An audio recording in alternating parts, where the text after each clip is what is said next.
मकर राशि के जातकों को मेरा कोटि कोटि नमन।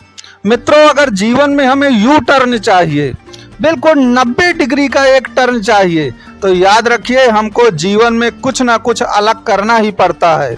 और याद रखिए उसके लिए बिल्कुल ब्रेकआउट होना चाहिए, ब्रेक थ्रू मिलना चाहिए।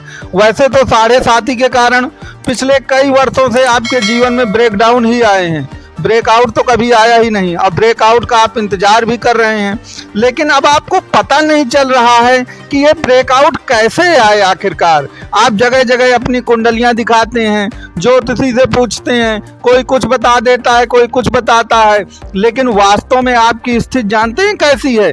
आपकी स्थिति वैसी ही है जैसे कस्तूरी मृग में होती है, लेकिन मृग उस कस्तूरी को पाने के लिए पूरे जंगल में भटकता है। उसे ये पता ही नहीं होता है कि जिस कस्तूरी के लिए वह डर डर भटक रहा है, परेशान हो रहा है, वह कस्तूरी तो वास्तव में उसके पास स्वयं उसके शरीर के अंदर ही है। तो याद रखिए, जिस ब्रेकआउट के लिए आप इतना परेशान हैं कि जीवन में कभी तो अच्छे दिन आएंगे, ब्रेकआउट कब मिलेगा, वह ब्रेकआउट आपकी कुंडली में ऑलरेडी मौजूद है। आप उस ब्रेकआउट को देख ही नहीं पा रहे हैं, आप समझ ही नहीं पा रहे हैं। तो आज की इस वीडियो में मैं आपको बताऊंगा कि आपके जीवन में ब्रेकआउट किस तरह आएगा और आप अपने जीवन में ब्रेकआउट को कुंडली या ज्योतिष की मदद से कैसे ढूंढ सकते हैं, कैसे पहचान सकते हैं और उसके लिए क्या आपको करना पड़ेगा। तो मित्रों, उसके लिए आप अंतिम तक वीडियो पूरा देखते रहिए। अब वीडियो पसंद आए तो वीडियो को लाइक शेयर सब्सक्राइब आप जरूर करिएगा। मित्रों, अगर हमको आज के जीवन में ब्रेकआउट पाना है तो देखिए, सबसे पहले आपका जरूरी है आपकी किस्मत और भाग्य।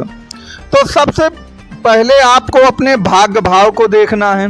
दूसरा, आज के कलयुगी दुनिया में आप जानते ही हैं कि बिना पैसे के भाग्य का भी कोई मतलब नहीं निकलता, आपके टैलेंट का भी कोई मतलब नहीं निकलता। तो दूसरा आपको देखना है अपना धन भाव, जो कि कुंडली का दूसरा भाव होता है। तीसरा, आपको कुंडली में यह देखना पड़ता है कि वर्तमान में गोचर की क्या स्थिति है। और चौथे नंबर पर आता है कि आपकी कुंडली में कितने राजयोग बन रहे हैं। तो अब मैं इस वीडियो में आपको बताऊंगा कि अगर आपकी कुंडली में भाग्य भाव, धन भाव, गोचर की स्थिति, राजयोग कुछ भी नहीं बन पा रहा है, तब भी आपको क्या करना चाहिए, उसकी विस्तृत जानकारी आपको इस वीडियो में दी जाएगी।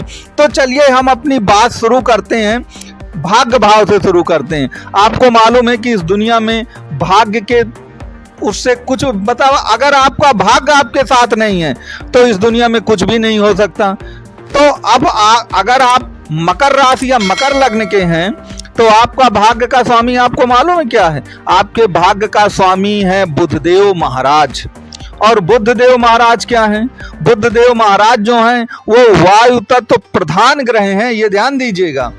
तो अगर वो वायु तत्व प्रधान ग्रह हैं और आपकी किस्मत नहीं चमक रही है, तो आपको क्या करना चाहिए? आपको करना यह चाहिए कि वायु तत्व जो होती है वह घर से दूर स्थान का प्रतिनिधित्व करती है। तो सबसे पहले आपको यदि कोई भी काम करना है तो अपने घर से बहुत दूर जाकर अगर आप कार्य करेंगे तो निश्चित तौर पर आपको सफलता मिलेगी।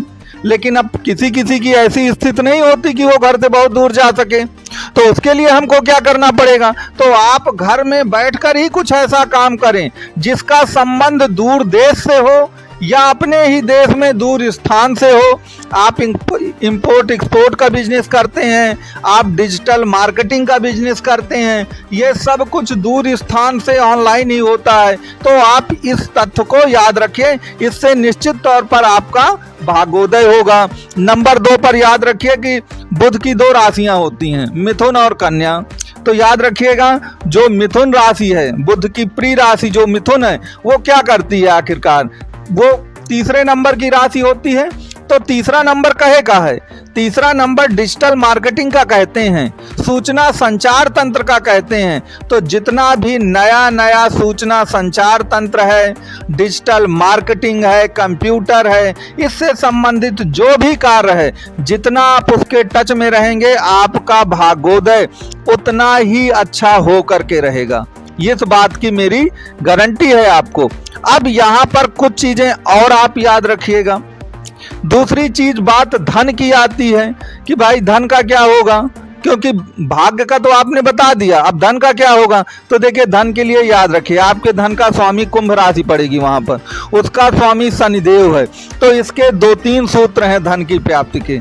अगर धन का स्वामी आपके भाग्य के स्वामी के साथ मिल जाए, धन का स्वामी आपके त्रिकोण स्थान जो हैं, अर्थात त्रिकोण का स्वामी शुक्र होता है आपकी कुंडली में, उसके साथ कभी संबंध बनाए। लेकिन अब बहुत सारे लोग ये कह सकते हैं कि महाराज हमारी कुंडली में तो ऐसा नहीं है, तो अब हम क्या करें। तो याद रखिएगा कि आपका धन का भाव है कुंभ राशि, और कुंभ राशि जो होती है यह 11वें नंबर की राशि है। और काल पुरुष की कुंडली में जाके देखिए 11वां नंबर क्या है।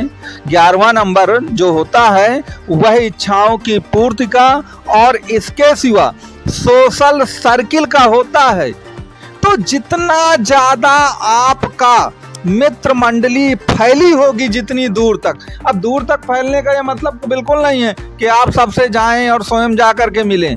आजकल तो आप जानते हैं कंप्यूटर और इंटरनेट का जमाना है, आप यहीं से बैठ करके अमेरिका, इंग्लैंड, कनाडा कहीं भी अपना मित्र बना सकते हैं।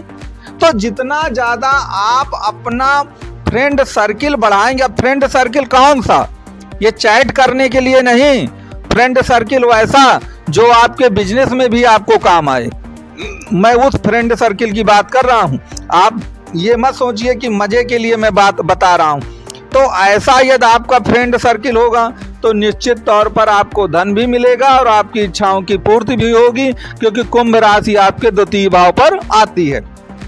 जो तीसरा सूत्र है वह है राजयोग का। तो देखिए आपकी कुंडली में अगर राजयोग की बात करें तो केंद्र और त्रिकोण दोनों का स्वामी शुक्र होता है। शुक्र आपकी कुंडली में पंचम और दसम भाव का स्वामी है। तो यदि शुक्र केंद्र या त्रिकोण में बैठा है या उच्च का बैठा है या शनि के साथ अपना संबंध बना रहा है तो 100% आपकी कुंडली में राजयोग बन रहा है। ये मैं एक राजयोग बताया, और भी कुंडली में बहुत सारे राजयोग बनते हैं, तो उन सब की विस्तृत चर्चा करने में भी वीडियो बहुत लंबा हो जाएगा। लेकिन मान लीजिए राजयोग आपकी कुंडली में नहीं भी बन पा रहा है तो आप गोचर की स्थिति को देखिए। इस समय गोचर में आपको मालूम है कि मंगल मेष राशि में चल रहे हैं, शनि कुंभ राशि में चल रहे हैं, शुक्र आपके कुल मिलाकर के वृष राशि में है, बुध जो हैं वह भी आपके मिथुन राशि में बहुत जल्द आ जाएंगे। तो यह स्थितियां आपके लिए 100% यू टर्न की बात कर रही हैं, ब्रेकआउट की बात कर रही हैं। तो आप इस समय का जरूर लाभ उठाइए। फिर भी अगर आपको लगता है कि नहीं मुझे समझ में नहीं आया या कुंडली से संबंधित चीज पूछने लायक है, तो आप जो नंबर दिया गया है आप इस दिए गए नंबर पे कांटेक्ट कर सकते हैं और अपनी कुंडली के बारे में परामर्श आप कर सकते हैं। अंत में आप लोगों से निवेदन है कि वीडियो अच्छा लगे तो वीडियो को लाइक, शेयर और सब्सक्राइब करें।